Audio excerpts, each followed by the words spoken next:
Hey everyone, what is going on? Welcome back to the channel. My name is Brian. We are going to be taking a look at the new Still Austin Red Corn Bourbon Whiskey, Summer 2023, bottled in bond. This is a part of their seasonal bottled in bond series that they're doing, where they're going to be putting out 4 different whiskeys, different grain focuses there that kind of help them have the flavors tailored to the seasons that they have down in Texas. Now, Still Austin uses Texas grains. They also have this interesting process where they slowly add water into the barrels to kind of help draw out the caramelization, the wood sugars in that. It's just something that's really interesting. Also with Nancy Fraley kind of driving the balances of the flavors there. There's a lot happening for Still Austin. This is a product that recently got released, as well as being released on Sealbox. And we got a chance to try it last week. I'll have some videos of those probably on the Sealbox channel later on where we do some comparisons, because this is using the Jimmy Red Corn. And there's another product that has Jimmy Red Corn in it too from Highwire. Different recipes, so there's some unique flavors. I'm not going to get into that here though on this video. Today, it is all about this Still Austin. 36% red corn, 34% white corn, 25% rye, and 5% malted barley. Look at the legs on this glass. This is bottled in bond, so it's coming in at 100 proof. I was super impressed the first time I tried this, so I wanted to make sure I got a video out. The nose, it's got the bouquet. You know that I'm really a big fan of that, so let's pull that apart a little bit. Nice orange notes there. Got a nice kind of baked apple pie note. It's kind of got like a dried black tea. Really enjoyable spices, given the fact that it has some nice creaminess. Let's go ahead and dive into the palate.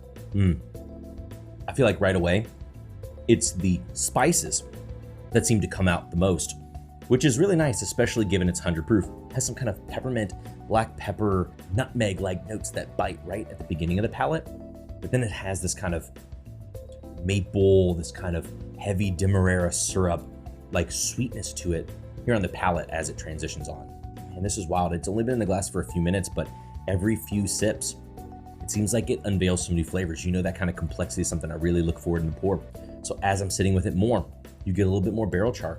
You get a little bit more oak characteristic in there. There's a little bit of like a milk chocolate kind of leaning towards dark chocolate in there. And those flavors really start to kind of come out the more you sip it. So starts with the spice, moves into some kind of toasted sugar notes, and then gets into those kind of deeper resonant, like sweeter notes, barrel influence notes. It's really interesting. I wouldn't really call this a fruity pour.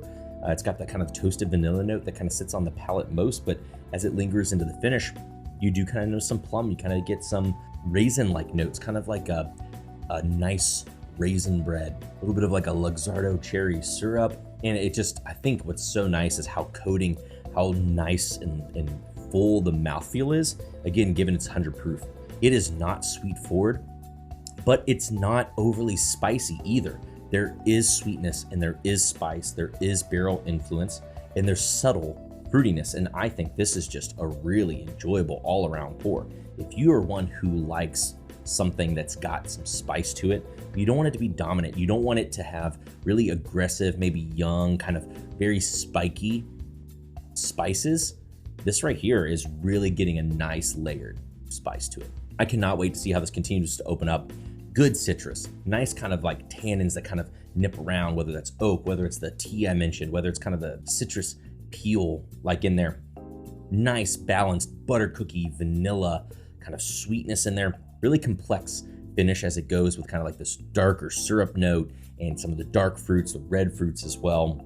A really nice all around pour, and one that I'm really looking forward to hearing you all trying. Again, that is the new Still Austin bottled in bond red corn bourbon. Let me know if you guys have tried Still Austin before. Let me know what some of your favorite products have been. Let me know if you ended up picking up this red corn bourbon and what your all's thoughts were on it. Thanks again for tuning into another video. As always, guys, jump down below, leave me some comments. Let me know if you're enjoying the content. Let me know if there's other things you want to hear me talk about as we continue on the channel. Thanks again, as always, everybody, for tuning into another video. And until next time, we'll see you all later.